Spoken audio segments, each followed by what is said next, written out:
સાંતલપુરમાં સર્વજ્ઞાતિની 71 દીકરીએ પ્રભુતામાં પગલાં માંડ્યા. કરિયાવરમાં 121 વસ્તુ અપાઈ. શિવાજી સેના દ્વારા 23મો સર્વજ્ઞાતિ સમૂહ લગ્ન યોજાયો.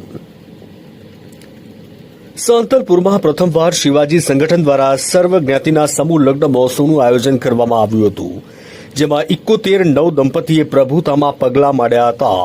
શિવાજી સંગઠન દ્વારા તમામ દીકરીઓને કરિયાવર ભેટ અર્પણ કરી હતી. સાથે તમામ દીકરીઓને ભગવદ્ ગીતા, સોના ચાંદીના દાગીનાની ભેટ અર્પણ કરી હતી. સાંતલપુર કચ્છ નેશનલ હાઈવે પર આવેલી ખુલ્લી જગ્યામાં રવિવારે સમૂહ લગ્ન મહોત્સવ યોજાયો હતો, જેમાં ગુજરાત શિવાજી સંગઠન દ્વારા સમગ્ર ગુજરાતમાં સૌથી મોટી સંસ્થા ગુજરાતભરના 28થી વધુ જિલ્લામાં સર્વજ્ઞાતિના દીકરીઓના સમૂહ લગ્નનું આયોજન કરી ચૂકી છે. આશરે 4500થી વધુ સર્વજ્ઞાતિની દીકરીઓના સમૂહ લગ્ન કરાવી ચૂકી છે.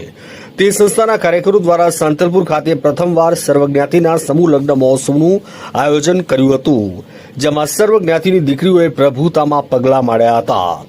પ્રભુતામાં પગલાં પાડેલ નવ દંપતીઓ આશીર્વચન આપવા સાધુ સંતો ઉપસ્થિત રહ્યા હતા, જેમાં નવ દંપતીને 71 દીકરીઓને 121 વસ્તુ કરિયાવર, સોના ચાંદીના દાગીના ભેટમાં આપવામાં આવ્યા. સમૂહ લગ્નમાં કોઈપણ પ્રકારની ફી લેવામાં આવી ન હતી.